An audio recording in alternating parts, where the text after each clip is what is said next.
Bonjour, pasteur Onakaïda Kouten, responsable de l'église évangélique Philadelphie, version numérique récemment passée au petit troupeau. Il fait froid ici à Lifou, me voici au coin du feu. Je vous fais visiter mon feu, voilà, un petit feu, un tas de bois, sec. C'est parce qu'il manque ici chez moi une liquide inflammable, le pétrole, pour faciliter le feu. Voilà. Un jour, sur le chemin de Césarée de Philippe, Jésus et ses disciples marchaient tranquillement sur la route. Alors, le Seigneur a posé la question à ses disciples. Qui dit-on que je suis? Qu'est-ce que les gens disent de moi? Oui, parce que le ministère de Jésus à l'époque, ah là là, ça répercute en Israël, mais tout autour, on a parlé de lui. Et il a fait beaucoup de choses, des miracles et tout ça.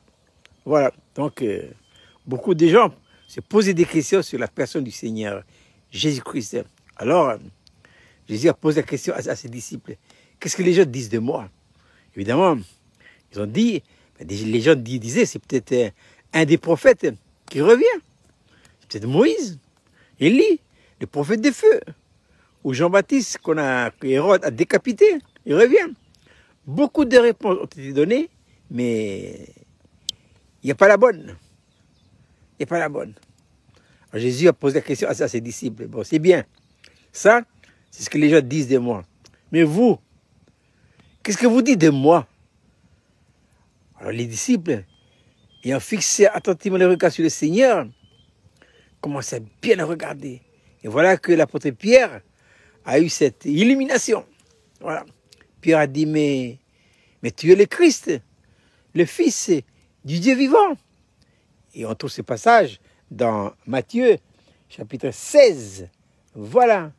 Alors, Jésus, reprenant la parole, Matthieu 16, verset 17, dit ceci, « Tu es heureux, Simon, fils de Jonas, car ce ne sont pas la chair et le sang qui t'ont révélé cela, mais c'est mon Père qui est dans les cieux. » La pensée que j'aimerais souligner avec vous au coin du feu, c'est le mot « révéler ». La révélation se passe dans un endroit précis de l'homme. Et ça, c'est important de le savoir pour pouvoir connaître et grandir dans la vie spirituelle.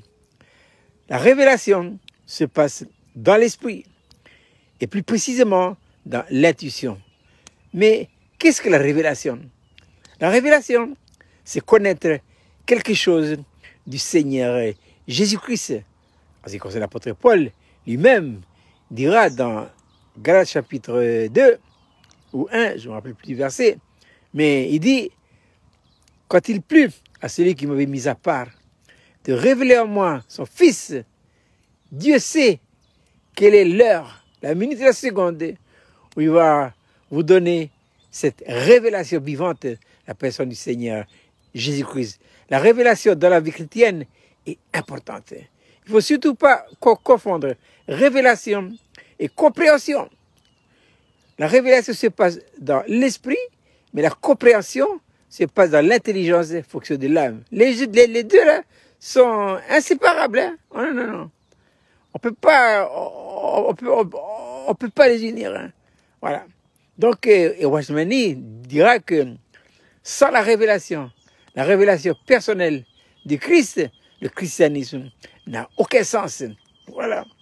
Quand Moïse est redescendu de la montagne de Sinaï, avec les tables de la loi, également cette directive que le Seigneur lui a donnée de bâtir le tabernacle, Dieu dit à Moïse, fais le tabernacle, d'après le modèle qui t'a été révélé sur la montagne. Important. Quand il n'y a pas de révélation, tout ce qu'on peut faire, c'est bon, c'est pas mauvais. Mais Dieu ne peut pas accepter un iota qui procède directement de l'homme, c'est-à-dire l'âme. Tout doit procéder de l'esprit. Et pourquoi de l'esprit? Parce que quand nous sommes nés de nouveau, eh bien le Saint-Esprit est entré en nous, il est venu se loger dans notre esprit, je reviens à la révélation. C'est important. Un ministère doit être marqué par la révélation.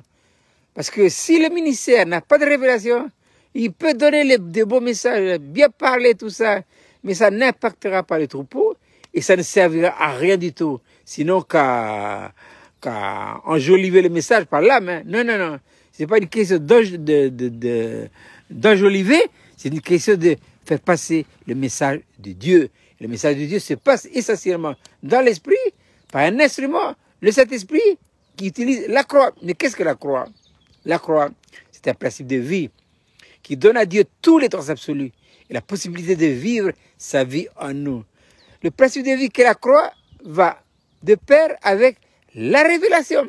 Alors, vérifiez dans votre vie si vous avez la révélation. La révélation change un homme ou une femme. Ah oui. Quand tu as vu le Seigneur Jésus-Christ en toi, révélé par le Saint-Esprit, tu ne peux plus être la même personne. Au contraire, tu deviens courageux, déterminé et tu n'as peur de rien. Je pense à Moïse. Hein? Moïse ne craignait pas la fureur de Pharaon. Ah oui. Il n'a pas peur. Et pourquoi? Parce que Moïse a vu. Il a vu dans le buisson ardent la révélation de Dieu. Ce qui fut vrai pour eux avant doit être également vrai pour vous et pour moi. Eh bien, c'est autour de ce petit feu chez moi, me réchauffant, que je vous envoie ce petit live pour bien expliquer l'importance de la révélation. Je répète pour terminer, c'est citation de Watchmani. Sans révélation, la révélation personnelle du Seigneur Jésus-Christ, le christianisme n'a aucun sens.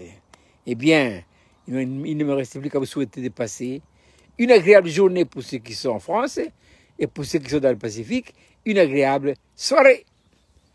À bientôt pour une prochaine live.